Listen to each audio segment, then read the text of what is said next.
I should be able to hear me now. Yes. Hey, we can hear you. Yay.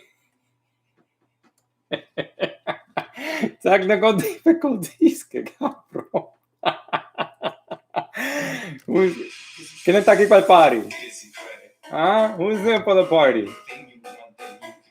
You come here to party, don't you?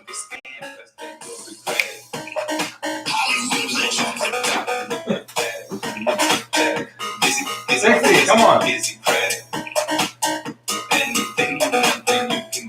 Oh, oh, oh, oh, oh, oh, oh. Finally, let me know if y'all can hear me. Let me know if y'all can hear me. Cafecito.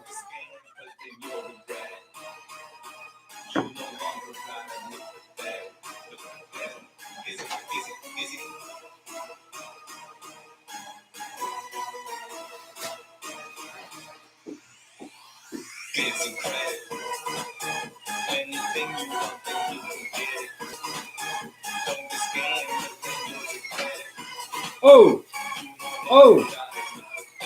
Let me go. Oh, oh, oh, oh, oh, oh, oh, oh, oh.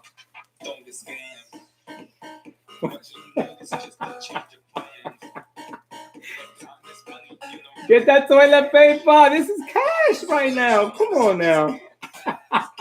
You better get it fast.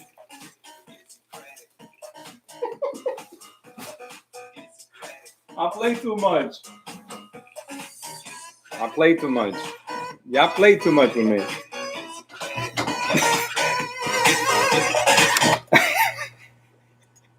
I am sorry. Oh, somebody's here. Computer. Shout out to my friend John. What's up, Computer? Computer old school. Mi gente, Michelina dancing. I got your cash app, Michelina. Thank you so much for supporting. Letting me know that congratulations on the 10-year anniversary of us doing business. Thank you so much. We appreciate the cash app. Cafecito is only for cafecito so I can have enough energy for you guys. All right. Let me get my partner, John. For those who don't know, I go by GizzyCredit. We help people with credit for 10 years plus. We're having these podcasts, educating everyone. So don't be afraid to, or be shy. Say hello. We here for you, okay? It's a nice podcast, very interesting podcast. Because a lot of people who contact us, and right now with the Rona, it's going to be a lot of people who are going to be in a situation in which they won't know what to do when a creditor sues them. Anyways, shout out to all you guys. I got the toilet paper. Let me call up John. All righty. Hold up.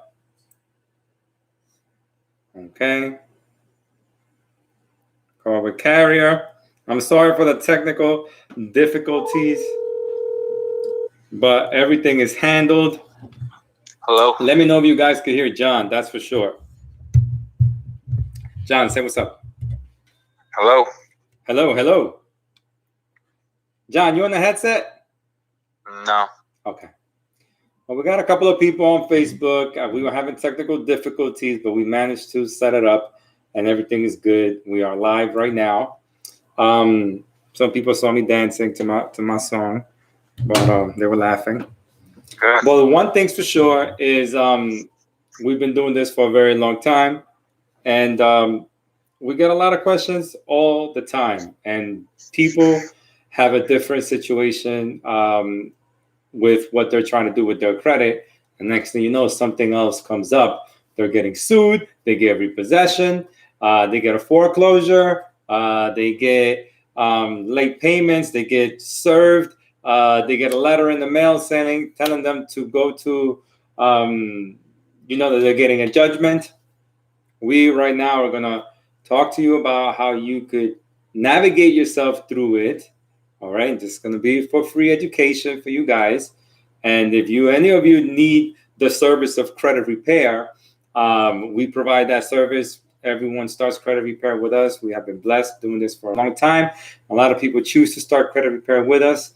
And if they want to quote, they could text me their email address to this phone number you see right here. I'll send you my how to start credit repair info. We will need your Experian login and username, password, security question, and PIN number in order to access the account and be able to give you results, or as far as able to see your result and give you a quote for the service. Right now, John's on the line. Thank you so much for John.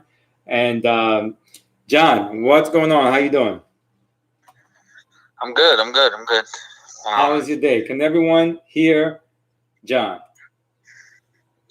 Can everyone hear John? Yeah, I'm asking people. I'm asking yeah, no, 15 people. I'm just trying to talk so that they can. My bad. Gauge whether they can hear me. So, John, I'm getting a new setup for the computer. The computer I got ended up being slow, and the new thing that the new eCam Live that I was going to use, unfortunately, I won't be able to practice on it today. So we're back on just Facebook and YouTube, and we're doing on a regular cam. And but right now, everyone can hear you. Great. So, Okay, John, how can we talk to people, especially in these times, that we may see people file bankruptcy and all that stuff, and they may see a letter saying you're being sued? What are they going to do? Should they panic? Right. So I don't think, not right at this moment, because I don't think I think there's a moratorium right now without the deferment, given the virus that's going on. But, the whole purpose of us wanting to discuss this is because not only do we see things like this come down while we're working on files just completely randomly, but we also see people that, have come to us and they'll have judgments on the report as a result of not showing up to court and just being afraid. So, the idea is that just trying to give them some kind of a clear understanding of exactly what goes on. And the worst thing to do is to not show up, right? Because then you're basically giving the creditor a free pass to get a judgment without them needing to prove anything. So, typically speaking, the process is such, and this can happen from an original creditor. In most cases, it happens with a collection company, but obviously they go to try to sue you to collect on whatever balance you owe to them. So, for instance, let's just say, I'm not going to use Capital One because I've seen Capital One sue people themselves, but let's just say, for argument's sake, Citibank, you charge off a Citibank card and they sell it to Midland Funding. Midland Funding is one of the biggest collection companies there is in the country. Let's say Midland buys it, and they're not typically too litigious, but just for the sake of the example, they file in court in your particular county. They file to collect on, let's say you owe them $3,000. Okay. You'll get a notice from the court notifying you, and you get served that they're suing you for $3,000 relating to the debt, and you'll have some benchmarks to have to follow. Like, they'll give you the court date. You have to respond to the initial letter that they send. Most people at that point, and I'd say a large majority of them, just because they knew they were behind and just the indifference and the confusion surrounding it, will just disregard it, sadly. And the problem is that when that gets to, if you ignore the response, they'll issue a court date. That court date will ultimately then, you'll get notified through mail of the court date, which most people then ignored the first letter. They're going to ignore the second one. Then the court date comes. The attorney for the creditor shows up, and you don't show up, assuming you ignored the last two letters.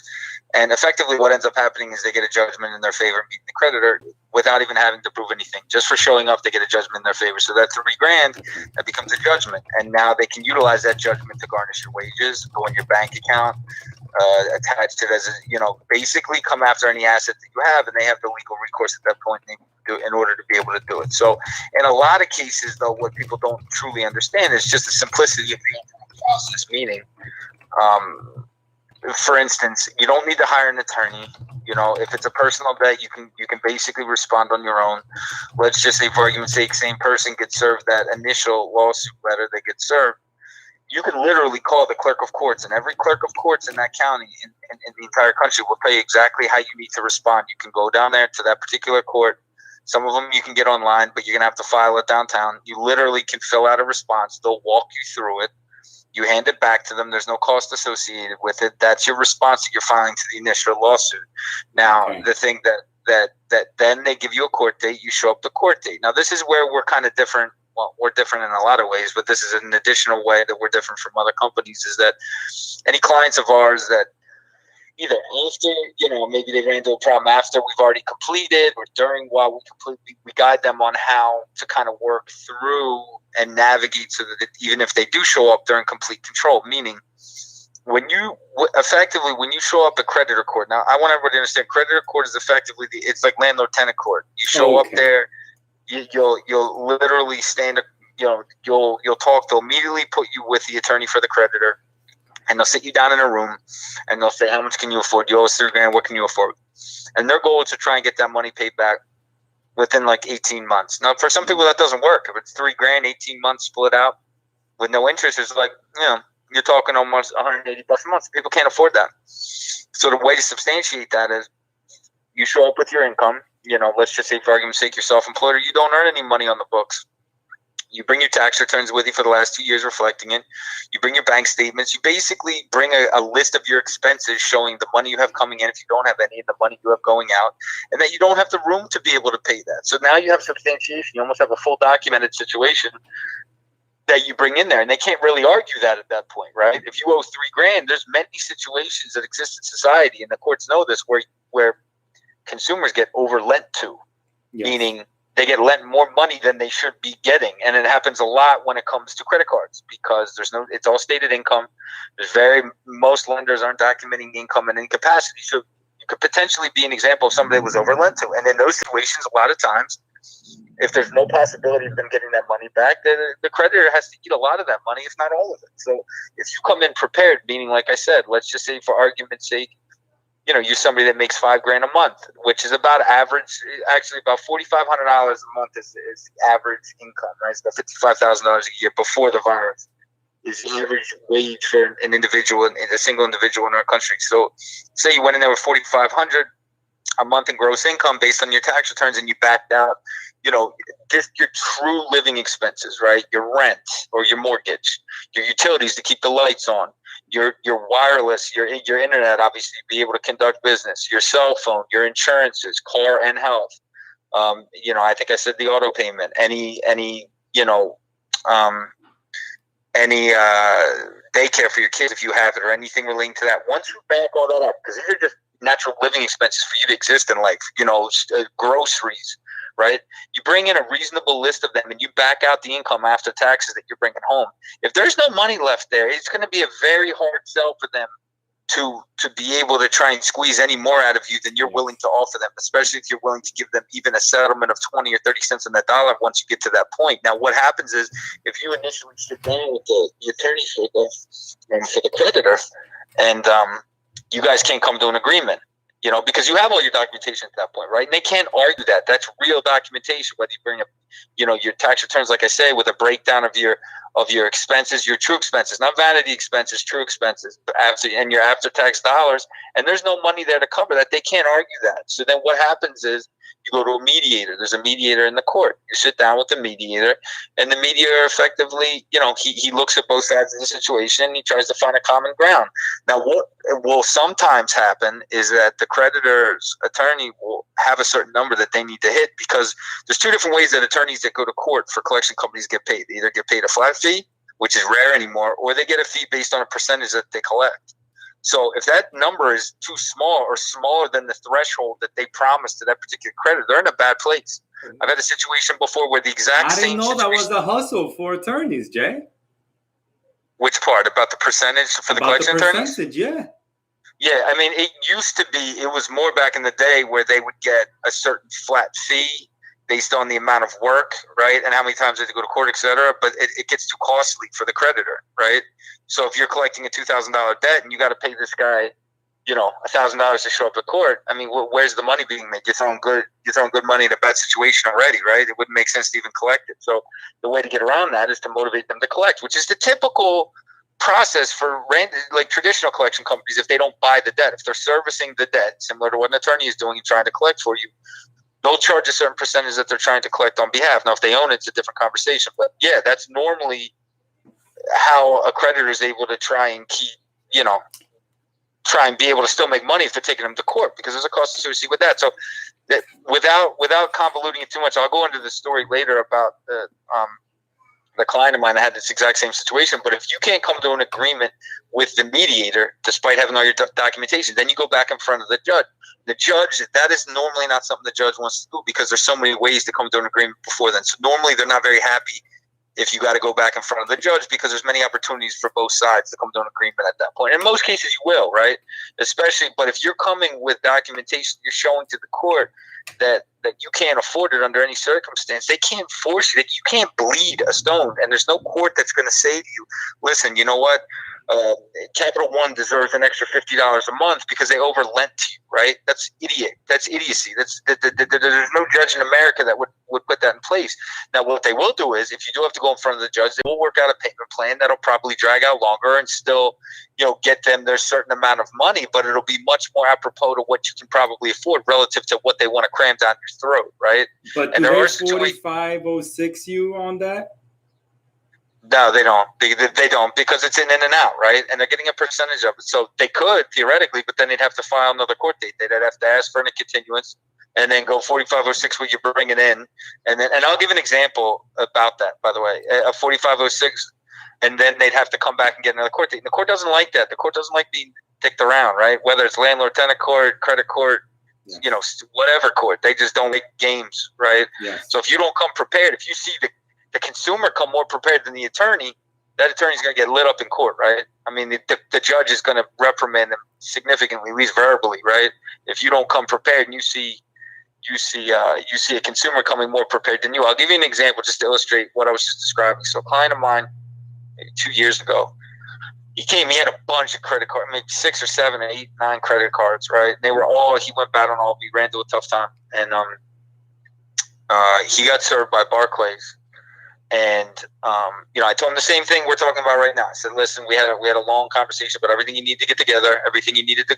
And he was he was self-employed, so his earnings weren't. And it was like he owed them like $9,000, and his earnings weren't documented, right? So he showed very little in his tax returns. It was like $10,000.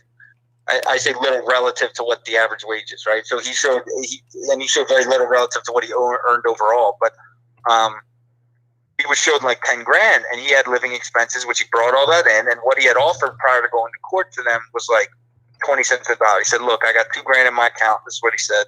"I'll give you 1,800, and I'll figure out a way to make the other 200 work." They said, "Absolutely not. We'll take, and the day before court, they said, we'll take 80 cents in the dollar." I was like, "Nah, they're like, we'll take $7,800 bucks." I said, "Dude, don't even bother. Don't even bother with him. Forget about it." Because he couldn't do it anyway. Even if he did want to, he wouldn't have been able to, so it doesn't matter. Brought everything together, brought his returns, outlined the expenses, brought his bank statements just to reflect what he had offered. So he gets in there, he shows up at court. They do like they always do. He sits in, he gets in a room with the attorney. Attorney says, "Yeah, you know what, we won, we'll do," it was some ridiculous number. I don't want to say it was like $400 or $500 a month, right? On a guy that's making $10,000 a year document. He said, "Look, this is what I have for you. This is how much I made the last 2 years. This is my expenses that are going out every day just to survive. This is what I got in the bank, and this is what I offered you for the last month, and you guys turned down." She said, "Well, I'm not authorized to be able to take that." He said, "Well, I'm not giving you anything else," right? So they go to the mediator. And by the way, she wasn't prepared for what he was going to bring, right? A mediator doesn't work for anyone, right? No, he's independent. He's a court ordered mediator to try and help situations that can't be negotiated, right? Individually. So they're just there to try and work both sides to find a common denominator. So they go into the mediator, and his stuff was so thorough that the mediator was leaning on the attorney, like, "Listen, you're gonna have to come down. There's just no way you're getting it, right? He's not getting any tax return money because he's not earning any income. The money in the bank, he offered to give you 95% of it. You're not getting any more. He doesn't have any earning potential that he's identified going forward, and he barely makes enough to cover his own existence. So you're not getting any more." And the attorney was like, "Well, listen, I'm not gonna accept it. My client won't accept it. My client won't accept it." The mediator kept saying, "Listen, you have to call your client." So she's like, "I'm not calling the client, and I'm not gonna accept it." They went back in front of court. My client, obviously showed everything that he documented, provided, etc. Judge went through it. Judge said to the attorney, "Listen, you guys are gonna have to come. You're gonna have to come down. What you're offering is not realistic, and it's not gonna happen." Long story short, the attorney just was so caught off guard because he came so organized and they didn't anticipate it. that she asked for a continuance while they were there to speak to her client because she couldn't get a definitive answer. Long story short, he didn't ever hear about it again. It was it. She literally left that day. The attorney said, I unfortunately, I can't get an answer for anybody, and I can't do this because she was unprepared, meaning she couldn't do it because there was a minimum that her law firm had promised them that they'd be able to collect. They brought it on with a boatload of other, particular accounts that they tried to. They weren't able to collect that minimum that they promised, right? Yeah. Because they assumed that nobody was going to show up because they're working just the complete, perceived lackadaisicalness of the natural consumer, right? So he shows up there. The judge is, from what I understand, at least based on what my client told me, is giving the attorney a hard time. The attorney says, look, I can't come to a conclusion. The judge says, look, we're going to dismiss it. We're going to dismiss it, and you're going to have to figure out. He didn't ever hear anything again regarding that. So, that's an example of a client where he went, did everything he was supposed to, documented everything he should, went all the way down. Now, he could have caved in. Now, he wouldn't have been able to sustain it because he just didn't have the income, right? He could have caved earlier on and just said, yeah, you know what, I'll take $300 a month, and I'll figure out a way to make it work. But he didn't. He walked it through because he knew confidently that the numbers just don't reflect anywhere. And if anybody ever audited the stuff he found, that they'd be able to substantiate. So I had him come with a full-on folder. And I tell you've been on calls with clients of ours where I do the same thing, where we guide them on the same exact situation to come fully prepared, because if the numbers don't work, they can't bleed a stone. And as a result of that, you start to level the playing field, which is what all of these podcasts are about.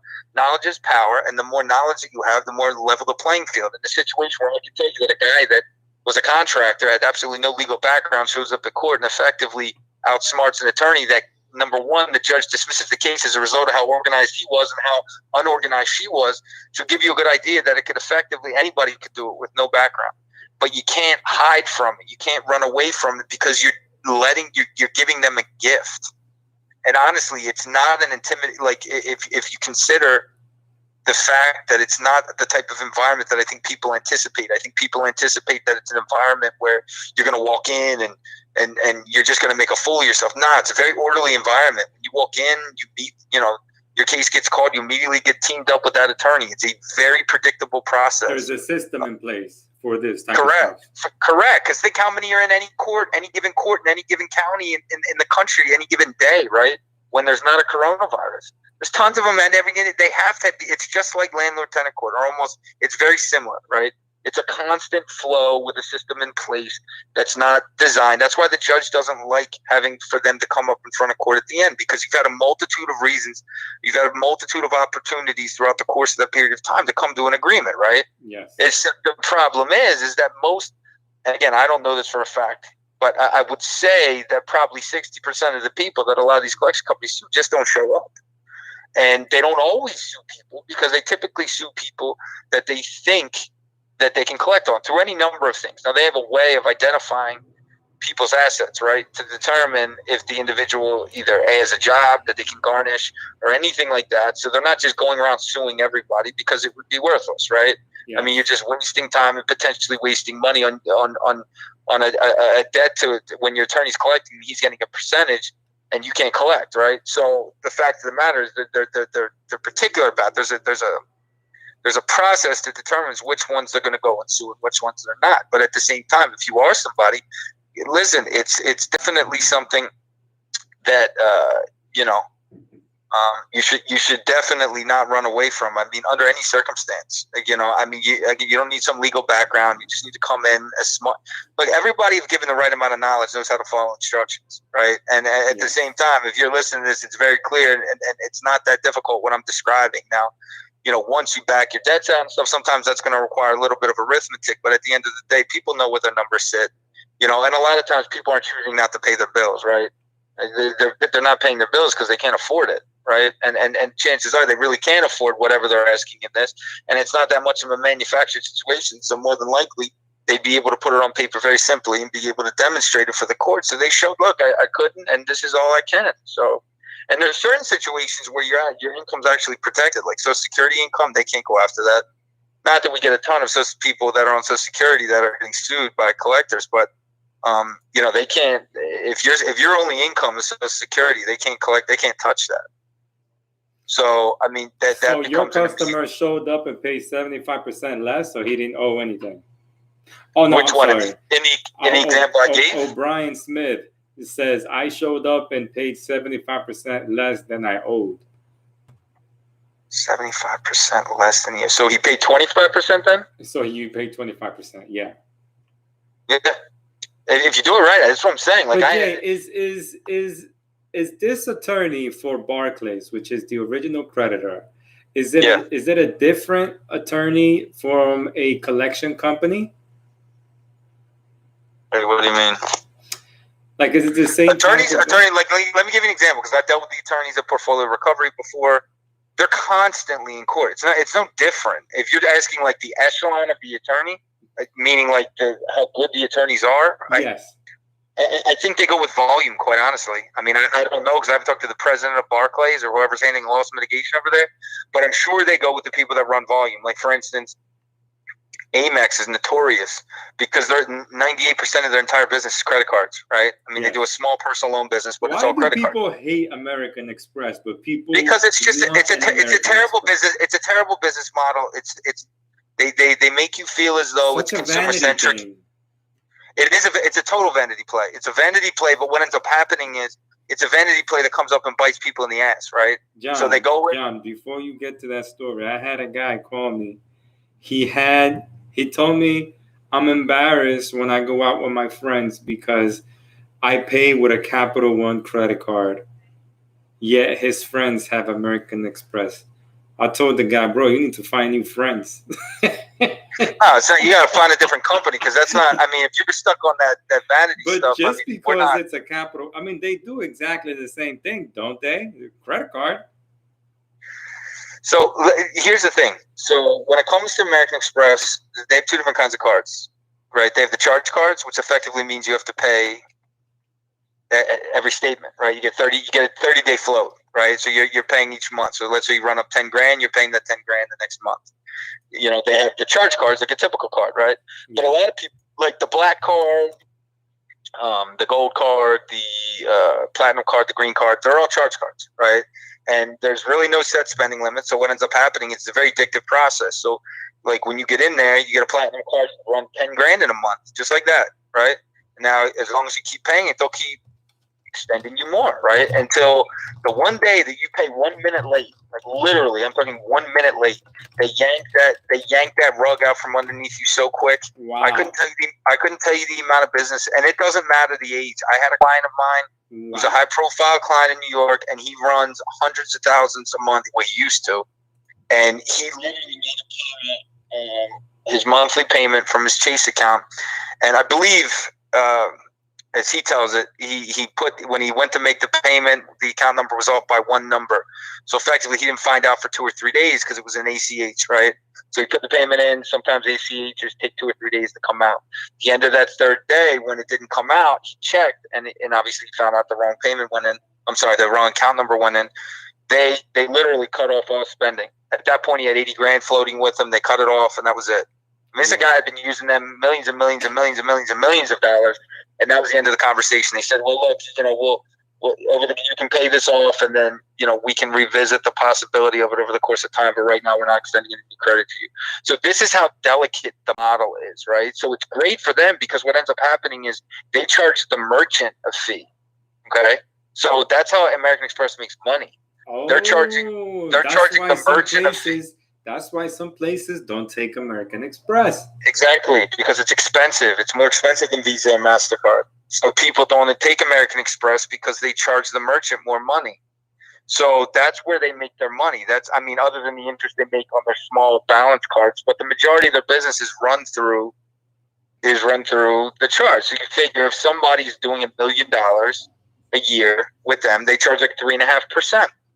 to the merchant, right? So now you're getting a hit on $1 million. You're hitting that merchant for 30 grand. Just to say that you take American Express. Say that again. Just to say that you take American Express. If you're a merchant, right? The consumer doesn't feel that pain on a charge card because there is no interest rate, right? On the charge cards, when I'm saying charge cards, I'm talking about the green, the platinum, the gold, and the black. They have 30-day terms. So effectively, you have to pay over the same month. So there's no interest that accrues. They make their money from the merchant, right? So if I run an American Express card, I get hit for a 3.5% fee. That's a flat fee. That's not something that's negotiable. If you accept American Express, you accept that ridiculous fee that comes along with it, right? It's like, I believe it's like 3%, something like that. Anyway, it's much higher than Visa or MasterCard. So that's where they make money on them. Obviously, they make interest on their cards where they have balances. That's just not the focal point of the business. That hasn't been. The reason why people get so frustrated is because of the fact it doesn't matter the length of your history with them or how long you've been paying off as much as you've been paying off. And I've seen this situation happen so many times. And people get so accustomed to it because it's effectively like a float. And it's a large float. If you're somebody like my client who's running a couple $100,000 a month, it's immediate access to a large amount of liquidity, right? Yes. And you don't need to factor anywhere to get it. You don't need to go to a bank, an additional bank to try and do it. They have it right there on that card. You keep rolling it over. If something comes up like the example I gave, where just for some reason flow was a little slow on that month and you need to pay a day later, there is no exceptions. It is a very cutthroat, draconian type situation that it really puts people in a really bad situation. Because what it ultimately does is, they're normally used to that flow, right? So if they run into a bit of an issue, American Express does have like a hardship program, but it's ridiculous because it's, I've negotiated with these people before, and it's not even, it's unrealistic, right? So they want you to do it in like 12 months. So if it's somebody that hits a bit of a bump and they owe 80 or 100 grand, they're like, yeah, well, we'll take $9 grand a month for the next, 6 months, 7 months. It's like, dude, he didn't have the 80. How's he going to have the 9, right, wow, for over the next 6 months? So what ends up happening is, and this is where this whole conversation started, is they typically, when they charge off accounts, they have an attorney that they send to. It'll be a local attorney that literally immediately will file, especially if they know they have lienable situation against you, a retirement account. In that case, do they 4506 you, or do they look at They don't need the 4506 because they already have the documentation of it, right? They'll do the asset. They'll do the skip trace on the assets. They'll be able to identify. When you go, correct me if I'm wrong. When you go and get one of those American Express, and let's say the limit doesn't show up when you get the card, but then when you go and charge it, you can't use it without showing a 4506. No, that's not true. But I'll tell you one thing, and this is just off topic though. A lot of people think these charge cards are great because they got such a the limit. There is no limit, right? Effectively, you're not set with a limit on the charge card. If you get a personal gold card or a personal platinum card, etc., in your personal name, there's no limit set, so you can run it, and that limit will continue to increase whatever denominator they start with, or whatever you show that you can manage, right? Yeah. The problem with that is when it reports to your credit report, it shows no limit. Let's say you have 100 grand that month, it's going to show 100 grand in balance. So they're terrible for the credit report. It soaks up your entire ratio. So let me give you an example. Let's say you have 100. Different podcast on its own. It could, but let me just illustrate it for a second. Let's say you have $100,000 in unsecured true credit cards, right? Not charge cards, true credit cards. $100,000 worth of limits and no balance, right? So effectively, you're free 100 grand. And let's just say you lean on this Amex card. Let's say this Amex card, in any given month, you run up 100 grand. It's going to completely evaporate your usage. You're going to show as maxed out, right? Yes. Because there's no limit that reflects, and those systems can't, it can't correlate a card that has a balance with no limit, but it is unsecured. So they have to book it in that place. So then you see it just completely blow out. It is the exact opposite of a positive account for people that utilize it like that, because what ends up happening is the amount ends up showing, and it ends up putting their whole ratio upside down, and they don't understand why. They think that because of the limit so high and so on and so forth, that it should drive their score higher. And unfortunately, they don't understand. They're not actually really borrowing, right? They're just floating. Like they're literally paying within one pay cycle the full amount back. See, when you run a true credit card, your balance reports from statement date to statement date, right? With American Express, your statement date starts at 0 and it should end at 0. Now, if anything gets carried over, that's not earning interest because it may be some kind of a carryover on the report and the statement date. But in reality, you have to pay it all off in between statements, right? Yes. So do you understand my point? So what ends up happening is it ends up flipping the whole situation upside down, and there's really no perk to it. Honestly, I steer anybody so that is. Who for who does a charge card like that work for? For someone who doesn't want to have any debt? It is. It's just the problem is that they're using a flow. I see a lot of businesses do it because of the limit situation. I see that all the time.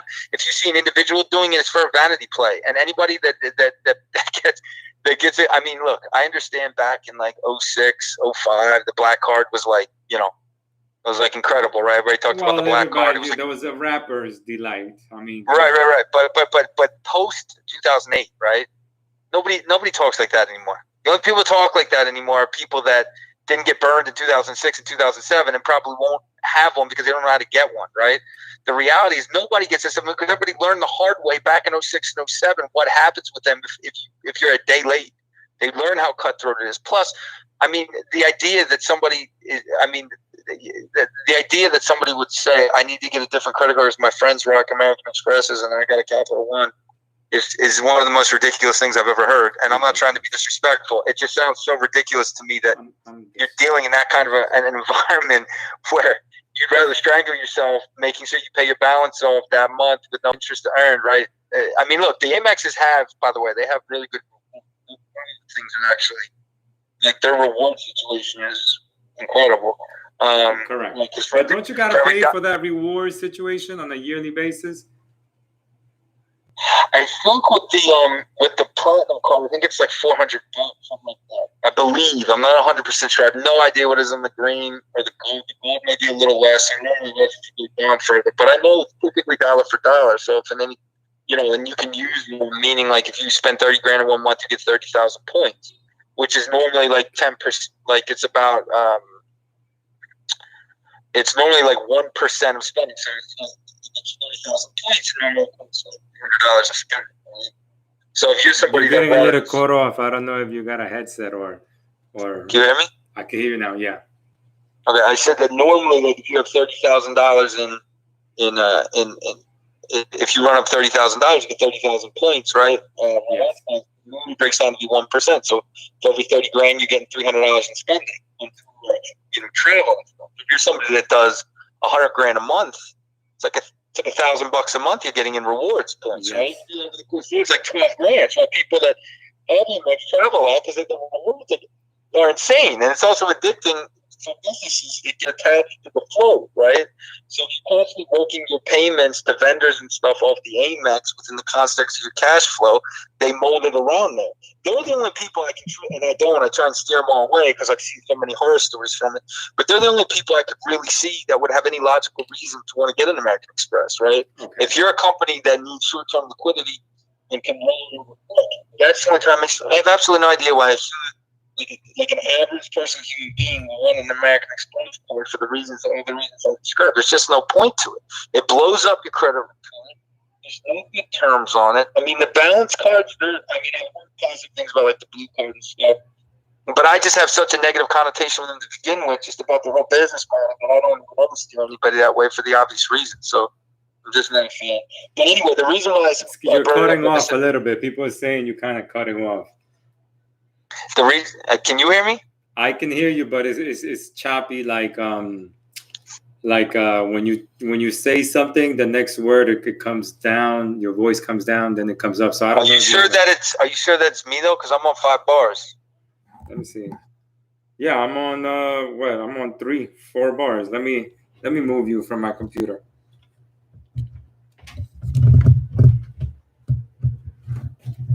Okay, it should be better now. Okay.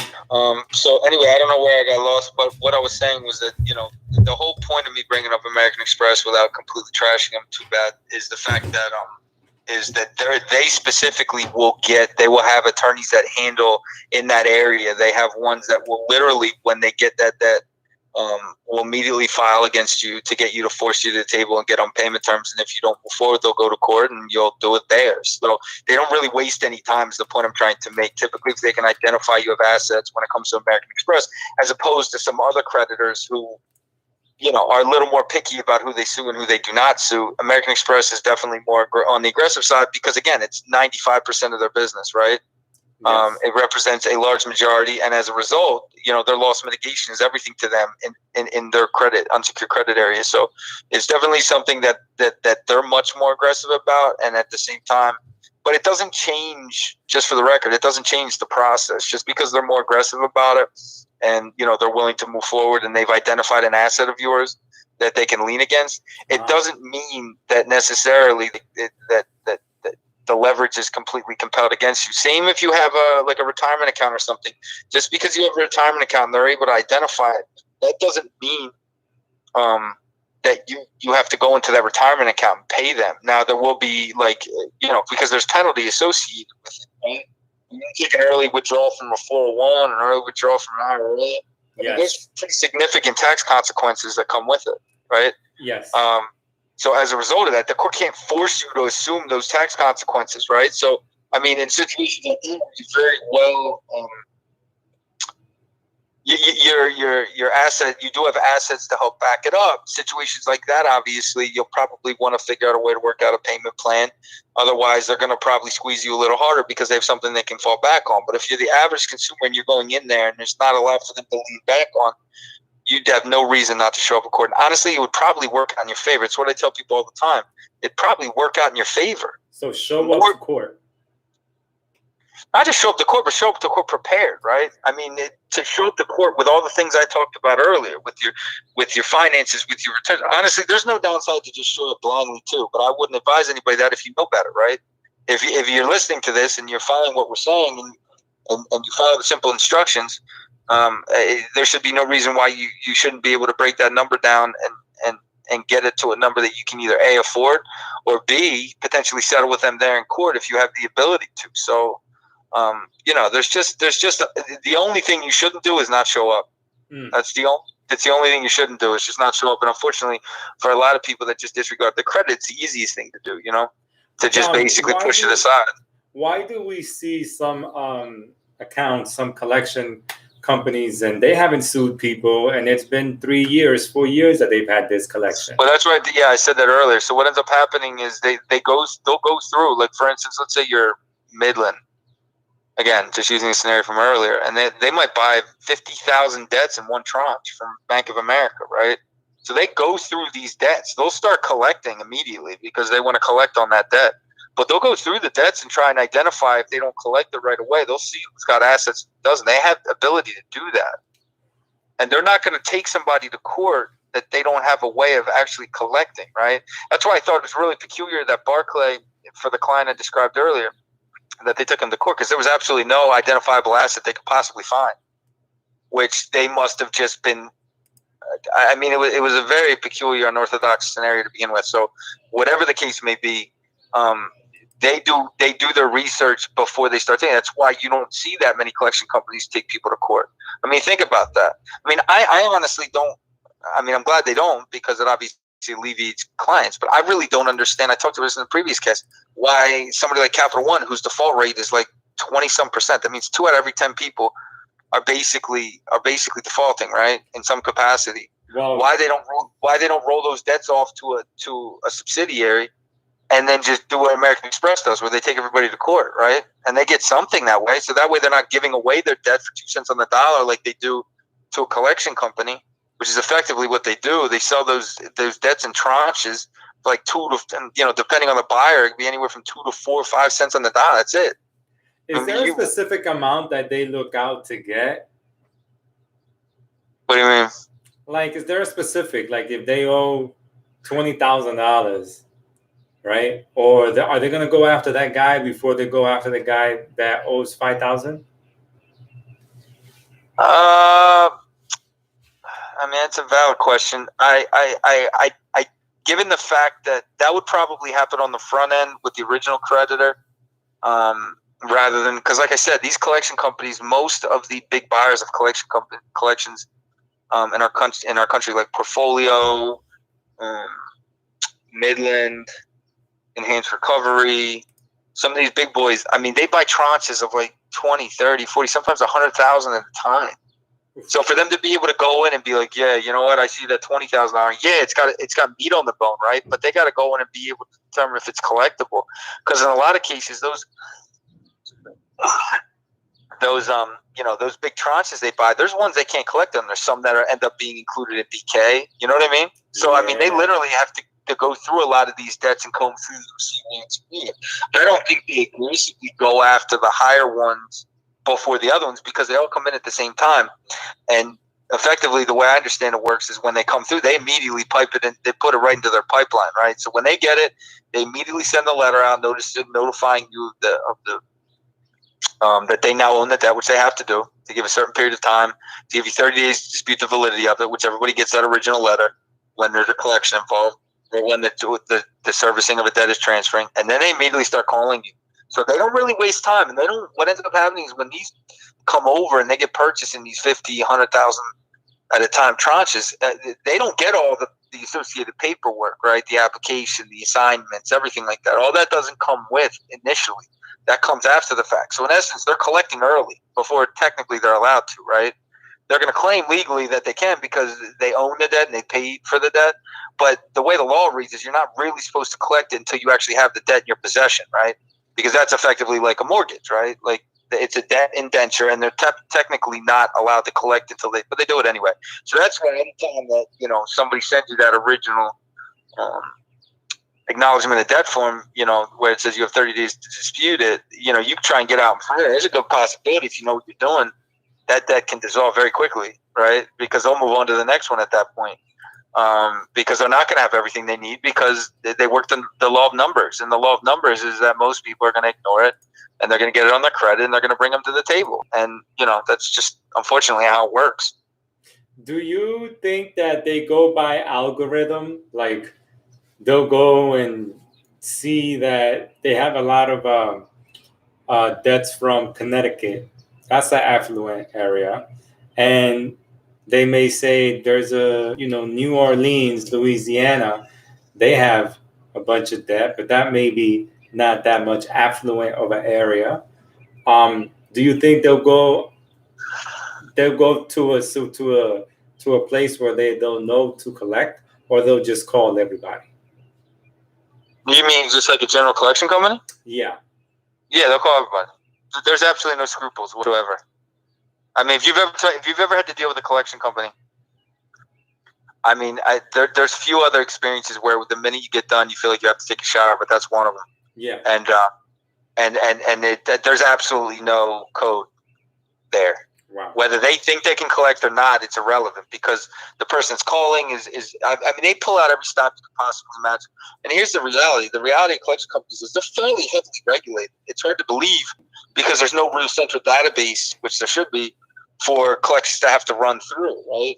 So there's a lot of scam stuff that goes on too, where, people, scam artists who represent themselves as collection companies will send you debts, saying but you may have already paid it.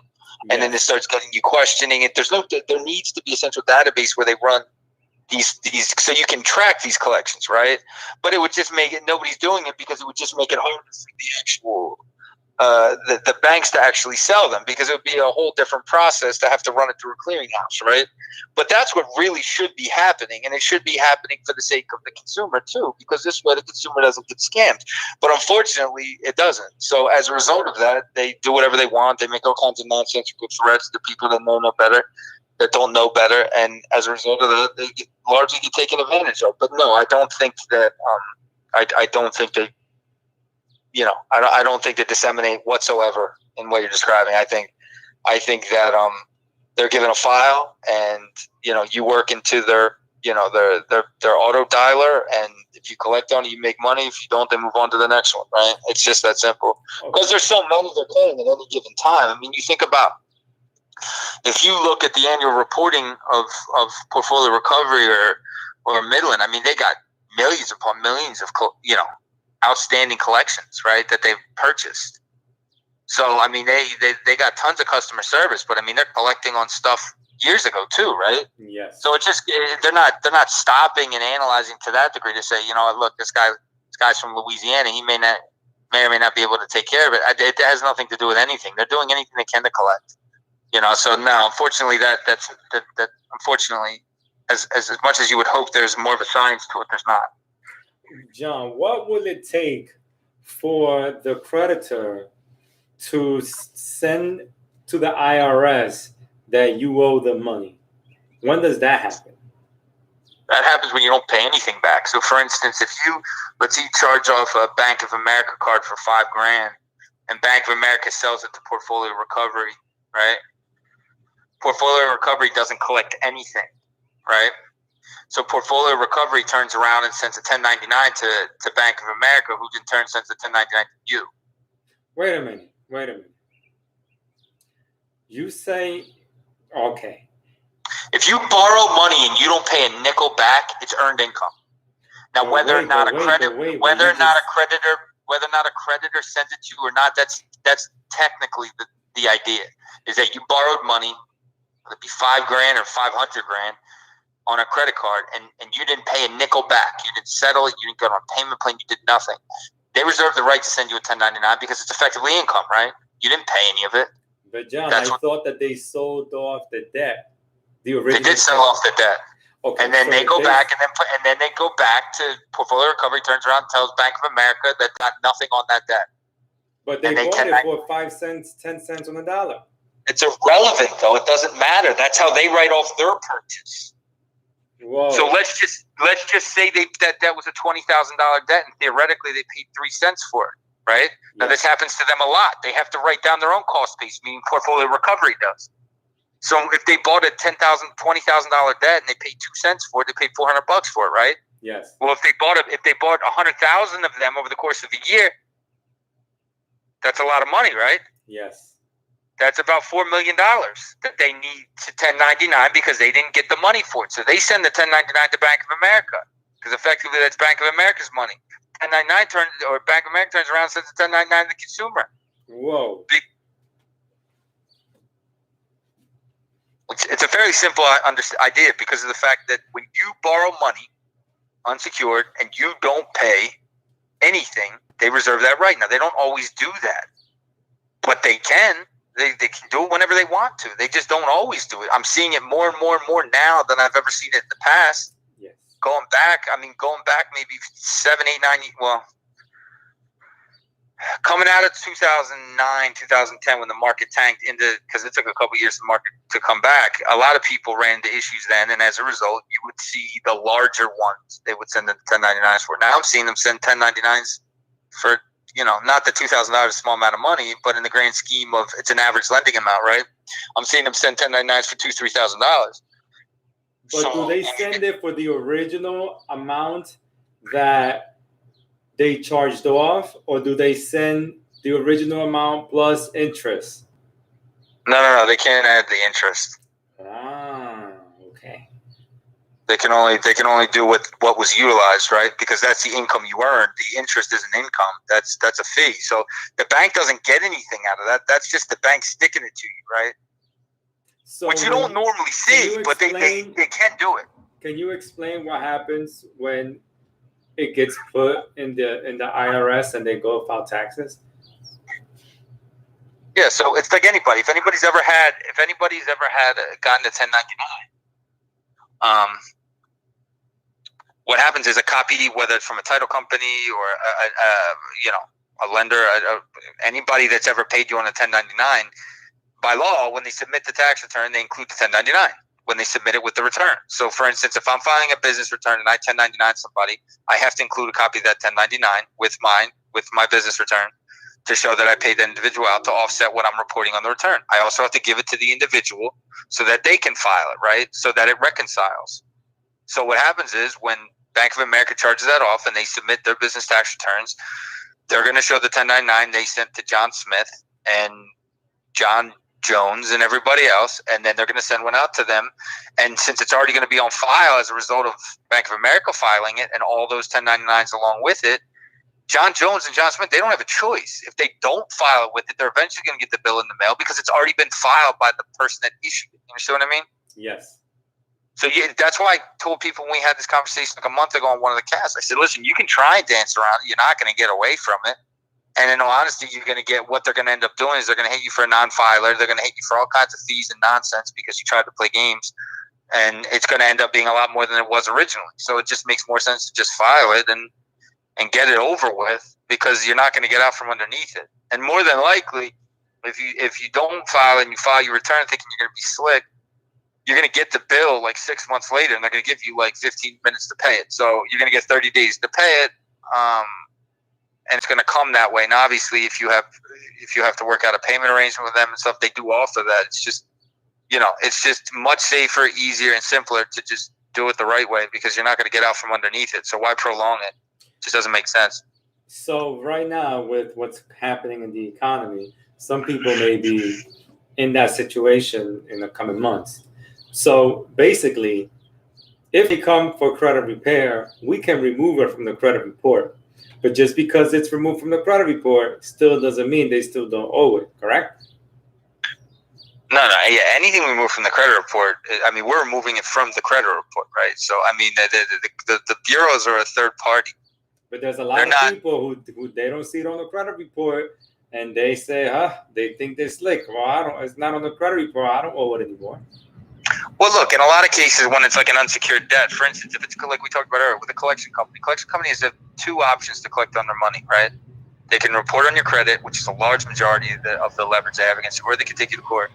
So if a debt has been charged off by the original creditor, which effectively means they took the tax write-off of your debt that you didn't pay, and then they turn around and they resell it to a collection company, that collection company now owns the debt. That outstanding balance sits with that collection company. So, for instance, if this collection company has no interest or has no means to be able, meaning like they have no liens that they were able to identify you or anything substantial that they felt like taking you to court would be wise and be worth their money, their only leverage against you is reporting. So when they lose that leverage, that starts to collect dust very quickly, right? Yes. Because they can't force a re-report, and it's very difficult to find a buyer for a debt that isn't able to report or sustain. You understand what I mean? Correct. There's no attractiveness for a debt that can be removed from the credit report, which in theory any debt can, but if they've seen it removed, they're saying to themselves there's got to be something wrong with the reporting of it, right? So there's not a ton of attractiveness. So for people to think or maybe experience when things were removed and when it was off the report, it was kind of out of sight, out of mind. In some cases, it does fizzle out like that. That's a reality. But if it's something like, and this isn't me telling people not to pay their bills, it's just the reality of it. But if it's a situation where, you're in foreclosure and we remove the mortgage from the report, which happens all the time, you're still in foreclosure. You're still going to lose your house if you don't pay. They're still going to take the house. I mean, same with a car. If you're 3 months behind on your car, we remove the car and you still don't pay, they're still going to take their car. They have a with a car, they have a title against it. With the mortgage, they got their mortgage recorded against the house. They're going to take back their asset if they want to. So that's not going to slow, stop, or even impede upon that broader process. So, I mean, we always tell people it's a third party, and we always promote people to pay their bills. I mean, we're not telling people ever to not pay their bills. We treat the service as an opportunity for people to go back to the credit markets and be able to borrow at the right rates, terms, et cetera. So that's sustainable. So if they do need to consolidate any of that collection debt that they borrowed that they weren't able to pay, they can do so at the right rate, under the right terms, so that they can turn around and pay it off quickly, et cetera. Not everybody does that. That's their decision, to each his own. But, we try to, give the proper advice so that everything's done the right way. Okay. So how long does it take to get sued, Jay? Because if it takes 90 days for the debt to be charged off, or can they sue you during those 90 days if it's the original creditor? No, so it depends on the creditor, but typically speaking, they'll charge the debt off anywhere from 90 to 120 days with non-payment. So that's a true non-payment. That's not like you made one payment in 3 months. It's a true 3-4 consecutive months of non-payment, then they'll charge it off. If they're gonna, if an original creditor is gonna take you to court, which is not common, but it does happen. If it's an original creditor, it's gonna take you. They can take you to court anytime you get in. You start to get into late stage default status, right? I mean, they reserve that right. Anytime you're late, technically, they can. I mean, it's written into each particular contract. Depending on what you're borrowing or what you're potentially charging off, whether it's a personal loan, credit card, etc. But the unsecured creditor, once you get in default status, reserves the right to take you anytime. They just, when you're dealing with a big bank, in a lot of cases, like a larger bank, like a Bank of America, Chase, something like that, you're not going to see them, utilize their litigation efforts when they're spread out so evenly across on just anybody, right? So more than likely, they're going to take that and they're going to they're going to turn around. They're going to sell that debt. I'll give you an example how a lot of these big banks do their best to try and just, loss mitigation is a very significant situation that exists with them. Chase literally just zeroed out with 2 different credit cards that they only offer 2 different credit cards in Canada, right? It's like a rewards card and like an Amazon card or something that they offered there. Now there was I don't know. There was, as of maybe like 2 weeks ago, they literally zeroed out everybody's balance in Canada just to get out of the Canadian market. So if you had like that was Chase. Yeah, that's what I said. Chase. Yes. They literally zeroed out everybody's balances over there because they only had 2 cards worth of exposure. They have very little, if any, exposure. They wanted to get out of the entire area. That they literally said, you know what? It's cheaper for us to zero out the accounts and close them out than to have to collect on them and go through the mitigation. So they literally did that. They just paid anybody that had a balance on there. They closed it out to zero. They closed the cards out. They have no more exposure in Canada. No more credit card exposure. That's it. So what happens as a business standpoint for them in that situation? What do you mean? Is that like a write-off? Oh yeah, absolutely. It's a write-off for sure. It's a write-off. So how can they do that? How can they do what? Pay off somebody's debt? Anybody can do. Any bank could do that. That's just not the business they're in. They're doing it because it would have cost them more money with the amount of money they had in Canada, which was not a lot relative to their overall cap. Okay. It was a small amount relative to everything else. Very small amount. They only had 2 cards, literally 2 credit cards worth of exposure there. One of them was an Amazon partner card. The other one was like a hotel rewards card. Again, another partner related card. They said it would cost us more money and more time that we don't want to plug in there anymore than it would to just pay them off. So they paid it off just to get out of the market. So they took the hit. They paid it off. That's it. They're not going back to Canada. They're done in Canada. So that was the extent of it. So that's the way they did it. They did the math. And the math determined that it was going to be cheaper for them to pay them all off, whatever they had outstanding, than the possibility of trying to collect on them. I'm sure there's more that goes into it. I'm sure there was probably a default rate that was probably exceeding what they thought, and probably inspired them to be able to want to get out of the market. Not to mention the timing of them getting out was right around the coronavirus situation. So it could potentially. They were anticipating defaults and the cost if they would have had to default a large percentage of that or to collect on a large percentage of that.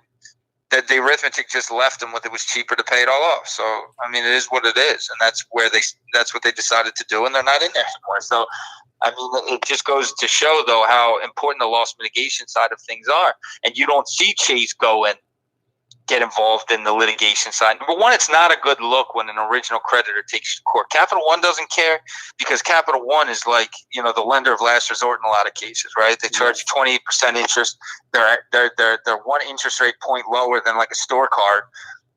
Some people love them. I don't know why, but I understand that they're a means of an end in certain situations for people that can't get credit other way. So they're a stepping stone. They know that, and everybody that's using them typically knows that. So for that instance, I get it.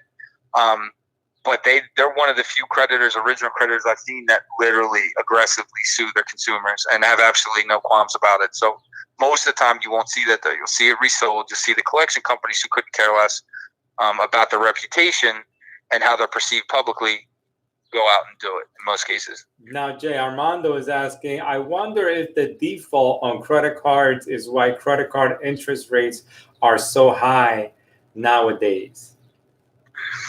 Well, I mean, I know that high, right, Jay? What's that? Credit cards, they've always had high interest rates. Yeah, I mean, so there's not because ever banks have, they lend out money, they make money on that, but a lot of banks make their money on the interest that they charge on credit. No. Banks make a lot of money on auto loans. They make a boatload of money on credit cards too. And the fact of the matter is that the default rates are high, not for typical banks. I mean, when you start getting into like Capital One, First Premier, Credit One, the alternative credit lenders that have a lot of market exposure because people that don't necessarily always have great credit, and they look at being able to kind of take advantage of situations like that. Their default rate is extremely high because you're dealing with an alternative credit arrangement, right? Your entire large majority of your consumer base is alternative credit people that haven't always been great about paying their bills on time. So the default rate is high associated with that. And they're also one of the few companies, meaning Capital One and Credit One and First Premier and so on. A lot of the traditional lenders, their default rates are not that high. I mean, relatively speaking, I think Discover just had their earnings. And this is odd because Discover's been capturing a lot of Capital One's market over the course of the last 12 months, 12, 18 months. They've been trying to dabble into being a little more flexible with their underwriting in an effort to steal some of Capital One's market share. And they showed their year over year on their credit cards. I want to say it was like 4%. Which, look, they do funny accounting when it comes to these earnings calls, and it's not always the number that they say, but still, let's just say it's 8 or 9% for Discover. That's pretty good because Discover is not a type A lender, right? So if you figure Discover's potentially at a 6 or 7 or 8, potentially, I know they reported like 4, 3, 6 or 4. I have a hard time believing that, but let's just say it's 7 or 8.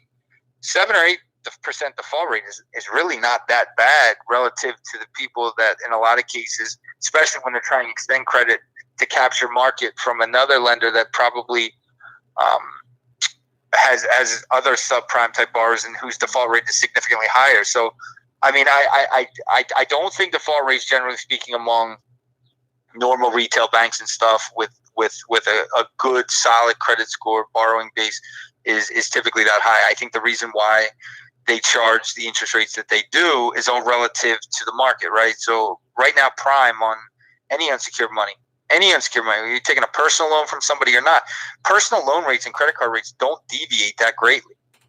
It's just people don't get personal loans because they can't qualify for it. They just know about credit card rates because they qualify for credit cards without having to document it. Any personal loan you get in this market right now, you have to document it, right? You go to Lending Club, Prosper, Lending Tree, any of the banks individually, you have to give them tax returns, 4506, endlessly, right? And even then you might get rated at 15, 16% on a loan over 5 years, right?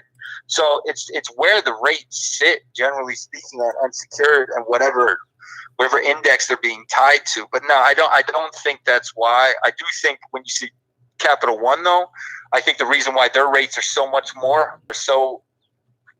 higher than the average, like let's just say CitiCard or something, is because their default rate's higher, so they have to factor in an additional level of risk, hence the actual rates being higher. So I think, like I said earlier, for those alternative lenders, yes, I think that, and Store Cards is another one, Synchrony Bank typically sponsors a lot of them. The reason why those rates are so asininely high is because of the fact, I agree, that the default rate is high, and the borrowers are more of an obvious risk, so they build risk into the rate, which is why you're seeing it much higher than a typical card. But no, I don't think they're all hit that way, but I do think some are, yeah. Do you think right now, with the whole situation going down with the economy, where they're gonna be more, it's gonna be a good business for the attorneys to go out there and look for people, or is there gonna be more bankruptcy than anything else? I think that for right now, I don't think there's going to be a whole lot. There's not going to be a whole lot of sympathy for people chasing people around for money right now. So I think there's going to be a stay on this for a little while. Especially if the economy ends up doing what is anticipated, right, which is running into some really, really difficult headwinds. Now you could see two things happen. You could see creditors, because they're not going to be lending as aggressive. They could put more focus on their loss mitigation efforts, right, to try and collect found money. You could definitely see it, but I don't think it's going to happen anytime soon. I think it will happen after the economy is actually open and functioning, and there's not that same stigma that's going along with it right now, right? I don't see it happening while we're knee deep in the middle of this. Not to mention, I mean, most states are still closed, right? So even if they start to slowly open back up, I don't see any of that activity really happening until a lot of this dust settles, especially with some of the bigger lenders, because I mean, I can tell you, I think I talked about this in the last cast. I had a client of mine who he had 2 Capital One accounts. It took me 2 days to get a rep on the phone to settle them. Now I settled them for like 20 cents on the dollar. They're willing to settle. They're willing to talk. But the fact of the matter, it took me 2 days to get someone, because everybody's calling in trying to get all the payments deferred, right? Yeah. So I think you're going to have to let a lot of that dust settle and a lot of that stuff work through the system before you start seeing like aggressive actions start to occur, because right now it's just such a clouded. I mean, granted, every week things get a little bit, the fog starts to get a little thinner, but there's still a pretty thick layer of fog right now that exists for a lot of people as far as point A to point B. And I think it would be very difficult with banks that are consumed right now with these PPP loans, and they're consumed with these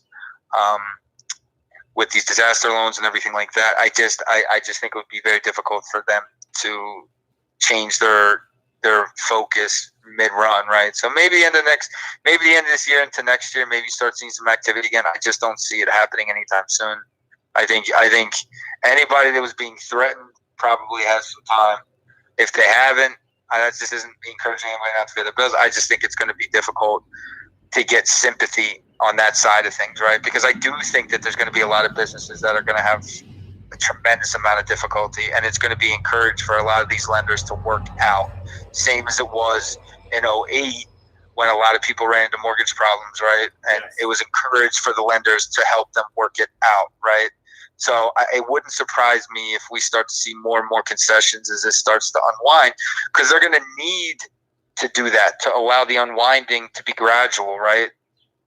Rather than let it be like an anchor dropping. It needs to be gradual and gradual and gradual. So I think with a lot of that in mind, I don't think you're going to see the same degree of aggressiveness as you saw going into it. You know what I mean? Yes. Not for a while.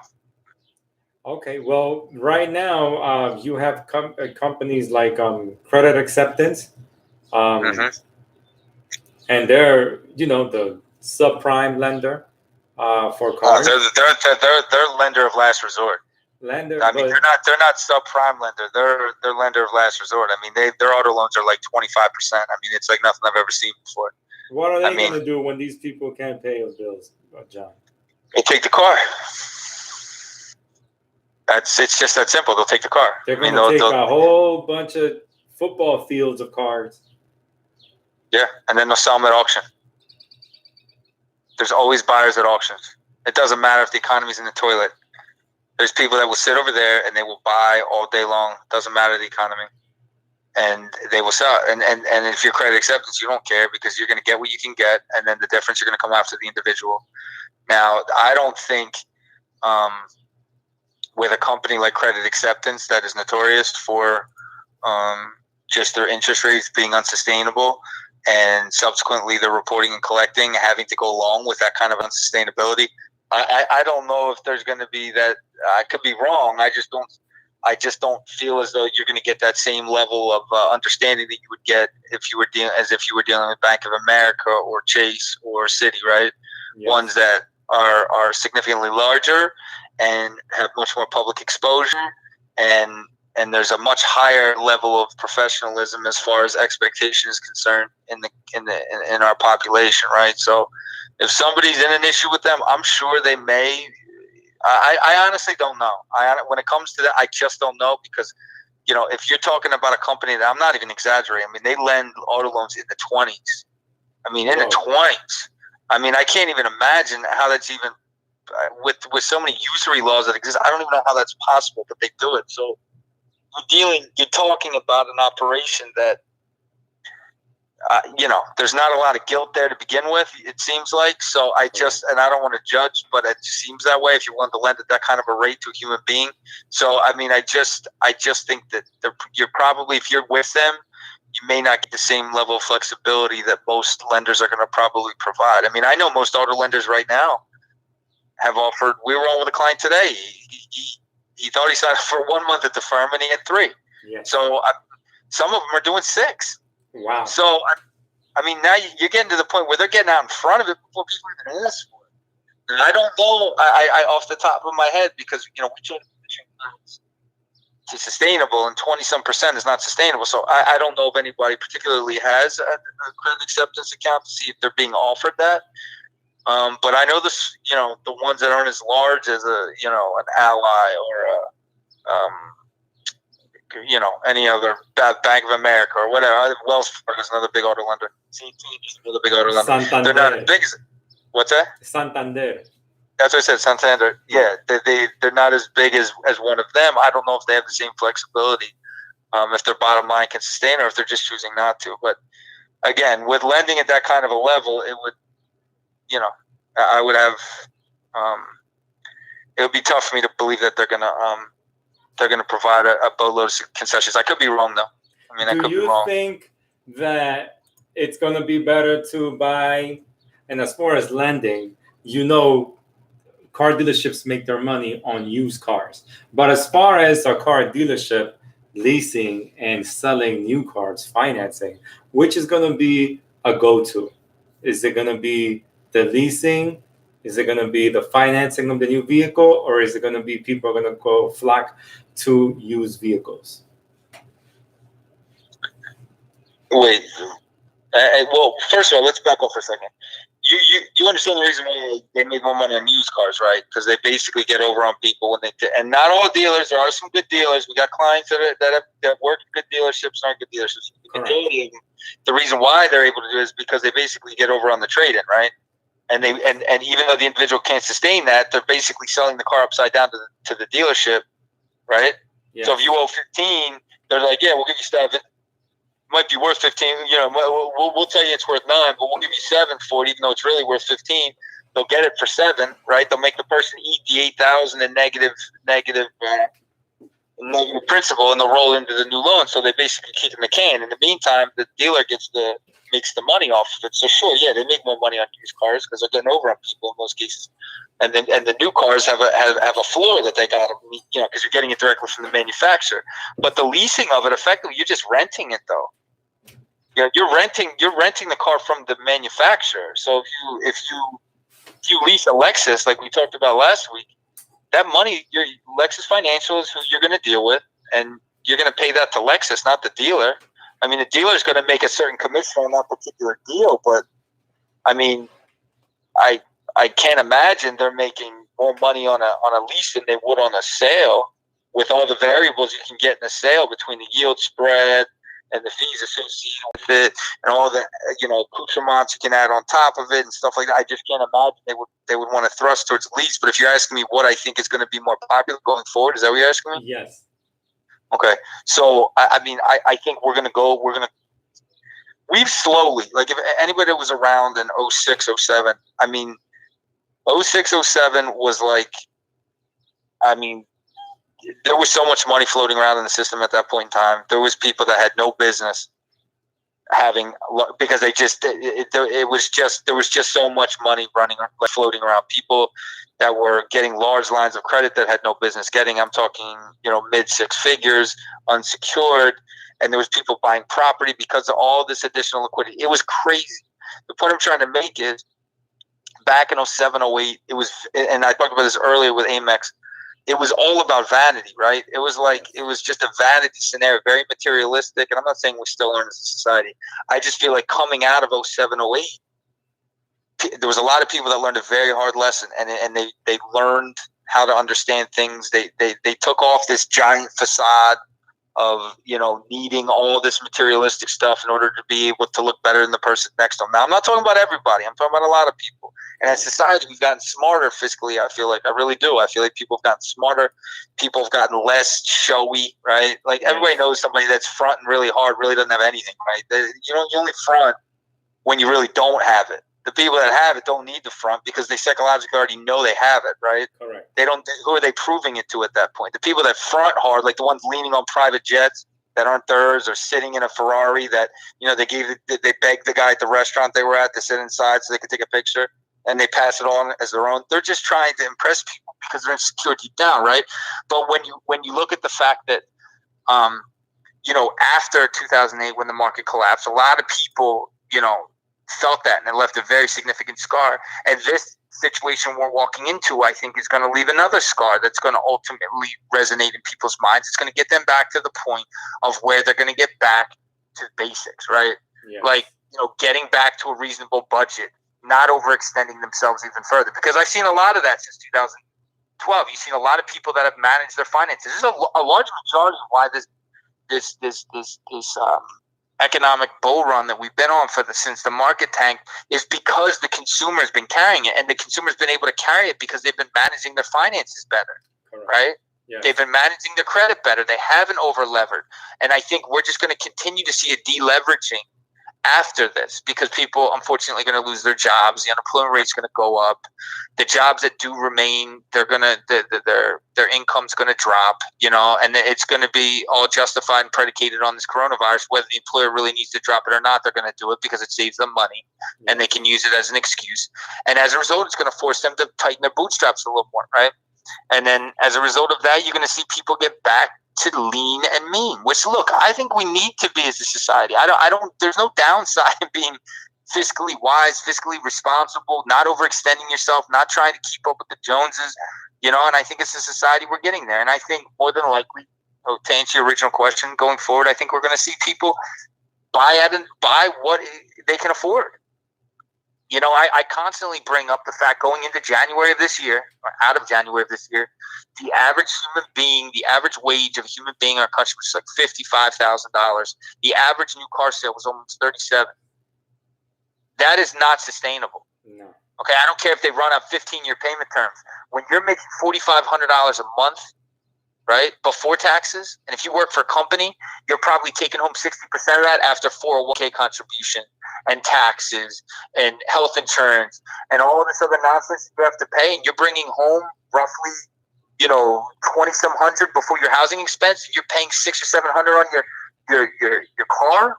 It's crazy. You hood rich, Jay. Yeah, I know, but I'm saying that's not. Look, again, it will all unwind itself the way it should when this all works itself out. The problem with that is that it's not sustainable. And it's not sustainable in the near term, and it's not going to be sustainable in the long term. So you'll start to see these numbers start to be more reflective of, right? Like, it's inevitable that these auto dealers, I know they can't theoretically, but they're going to have to eventually come up with a solution. If we get into a deflationary market, which obviously you're seeing, I'm not saying that's what's going to happen, but when you see oil dumped the way oil's dumping, right, this early, for a multitude of reasons, which we talked about last week, it's legitimately right now with so much uncertainty, there's a legitimate possibility, we could get into a deflationary environment, meaning where asset prices go in the reverse. You could see real estate prices. We've already talked about that. Yes. You could see. We were already seeing oil. You could clearly see gold and stuff go in the other direction. You could absolutely envision it without needing an imagination, right? Over the course, and if that happens, you're going to see car values come down. And for a business that's already in a stranglehold, right? Because they don't make a lot on new car sales to begin with, and in a lot of cases on the used cars, you need volume in order to be able to substantiate that being an area to make money. I just think they're going to need to come down, which is effectively going to go with everything else. So, if we need a deflationary environment in order for consumers to deleverage and get back to a reasonable environment, I think that would be, if that's what it calls for, that's fine. But if we're able to stay in some sort of a semblance of an inflationary environment and people make less money and it doesn't completely unwind deflationary like that, I still think you're going to see a rebalancing of asset prices, like I've always been saying. And I think people will get back to just basically, of buying what they can afford and what they can maintain, because I just think that we've been riding a wave for the last 7 years, right? And it's a wave that some people weren't around for, 12 years ago when the market collapsed, right? Correct. Some people are 25 years old. They were 13 years old when that happened. Some people are 30 years old. They were 18-year-old when that happened. Some people are 35 and they were in college, right? 12 years ago when that happened, right? So it's like you say to yourself, these people are just now seeing this now. They don't know how it's going to unfold. But if you were here for you were here for 08, you get a good idea how this, can start to unwind, like I've talked about in previous casts, and what to expect. So I do think, to answer your original question, I do think that you're just going to see a more economic approach to everything. And where there was such an accrued imbalance because of how loose the money was, if you start to see things cut back, you're going to see. I know that the auto loan money was the low hanging fruit for a long time. Yeah. But and it's you're going to see that tighten up too.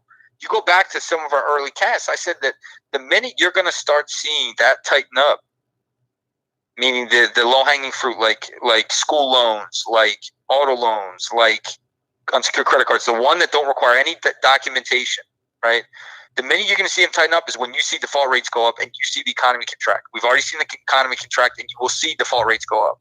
So they're not going to they're not going to extend the same level. It's not going to be like it was before if things really contract. It's not going to be as easy to go out and get a $65,000 auto loan. There's going to be more hoops. It's just how banking works.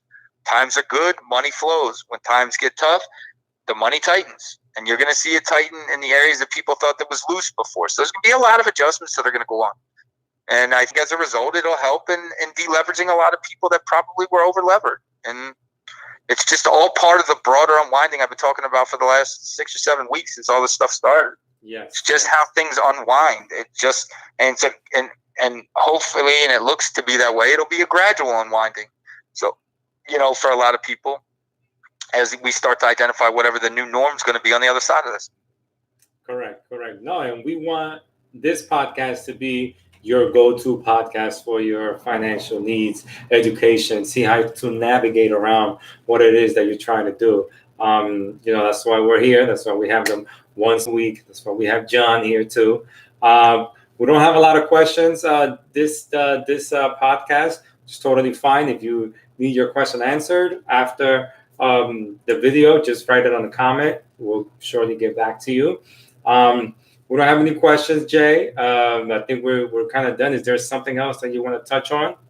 No, just like we talked about before, if any of this stuff, especially the lawsuit stuff, it's not an immediate situation because of what we talked about before, so maybe it doesn't pique as many people's interest, but definitely if you know anybody that's potentially walking into a situation where they know they're going to be, or maybe they have in the past and they got stuff outstanding, just let them know about this because, again, it can be very helpful.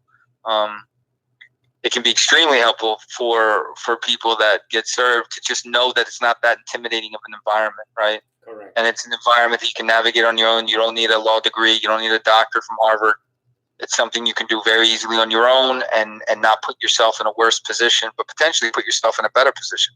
A lot of people jump into credit card consolidation loans, Jay. Well, what do you mean credit card consolidation loans? Well, there's two different conversations for that. There's a loan where you take out outside of it and you consolidate all of them into, so it's effectively a personal loan. They just call it a debt consolidation loan, but it's underwritten like a personal loan, right? So you basically get a personal loan and you just take all your credit cards and roll it into one. It frees up the liquidity on the cards, etc. And then there's the companies that are the debt consolidation companies where we've already talked about in previous casts where they tell you not to pay your bill, they work out a payment, and you make one payment, but your credit gets torched the whole time. You end up paying like 99 cents on the dollar. And, the only real people it seems like that get paid are not the consumer. So, I don't know which one you're talking about, but I know that. The debt consolidation companies. Yeah. Did you say how about that, or that's who you're talking about? No, I said that there's a fee that they charge for them to pay. Oh, yeah, absolutely. There's a fee. Yeah, there's a fee. Nobody works. Not nonprofits, for sure. There's a fee, and at the same time, unfortunately, everybody, people arrive at the conclusion different ways, right? Meaning, like they realize after the fact that wasn't the right idea for them, and they don't realize till they're like 65% of the way into it, and unfortunately, at that particular point in time, then they're like, "Oh man, this wasn't a good idea," right? But they're like, "I've already paid this much, I might as well stick with it." Meanwhile, their credit's torched; they can't do anything. They're still paying a boatload of money. Right, towards trying to settle this. All it did was stop the phone calls. Whereas, again, we can make a podcast at a different time about, how people can go and settle their own debts without needing to hire an outside company to do that. Because honestly, a lot of people underestimate their own intelligence.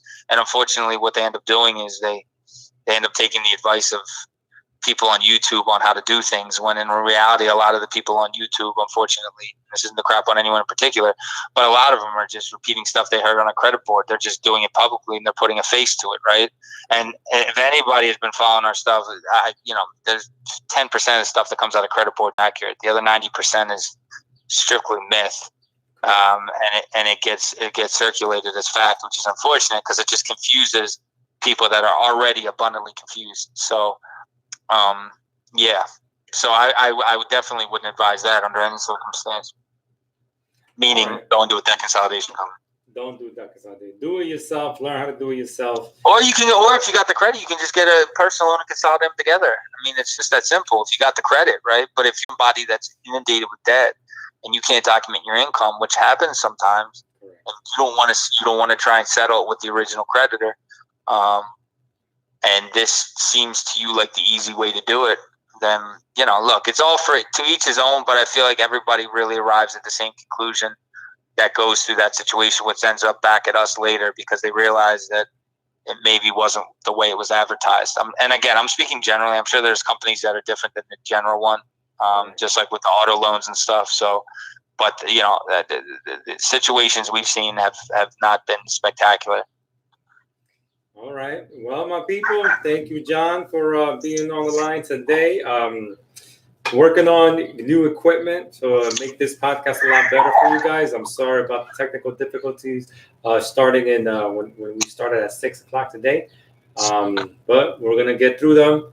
We're going to definitely give you a better show in the coming weeks. And, of course, more knowledge and more topics. Whatever topics you guys have in mind, let us know, too. We'll talk about them. We'll educate them. We'll educate you on them as well. Again, in closing, navigating through someone or a creditor who has sued you, again, go prepared to the court, and the best thing you could do is just show up. All right, don't say and be afraid that you're not going to be able to get things done. Just go, show up. That's the first sign of success. Then from there they'll let you know what else. But it's better to come prepared. Of course. No, I would just follow. Yeah, I mean, I would follow everything you talked about in this to the T. I mean, as far as documenting stuff. I mean, showing up obviously is important because when you don't show up, then you just literally conceded, and they get for free what they may not deserve, right? Because they technically speaking, if they've been overlent to, that's their fault. If they've overlent to, that's their fault.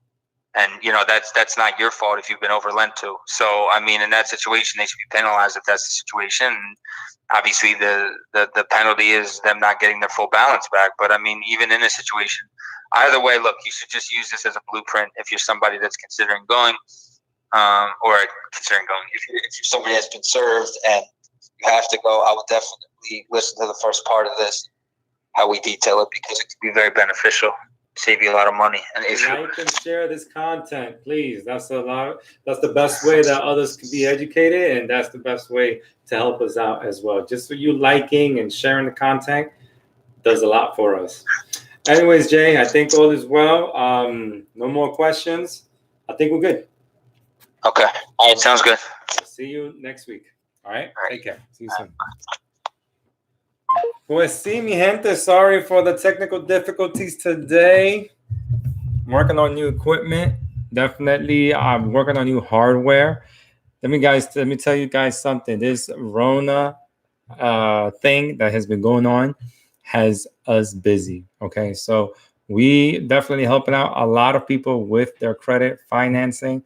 So even though this is going on, a lot of you have caught on and said, yo, I need to do something with this credit because eventually I'm going to need it, and I want to be prepared if I do want to go out and get a car, if I do want a new credit card, if I do want to go and purchase a home when prices may fall down. Ya tú sabes, resolviendo, Armando. You know what I'm saying? So it's helping out a lot of people. And I just want to say thank you for choosing GizzyCredit team, for helping you guys out. Remember, we've been doing this 10 years on YouTube. Now we're going to do this show that we have every Monday. So log on. The best thing you could do is like and share the content. Definitely appreciate you for doing so. And right now we will leave off with your favorite GizzyCredit song, okay? And I'm not going to dance. I'm not going to dance with the charming with the charming toilet paper. GizzyCredit. Anything you want, then you can. Hey! Don't be scared. Thank you so much for logging on. Thank you for liking the content. GizzyCredit. Oh! Anything you want, then you can get it.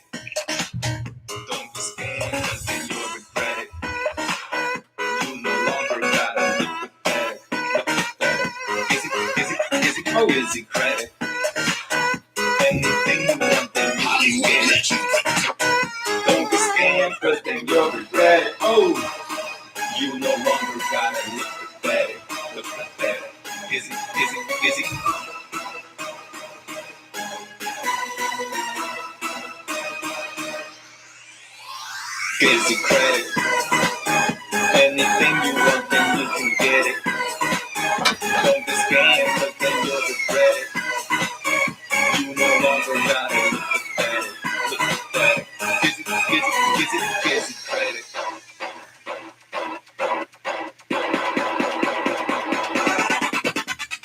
Don't get scammed.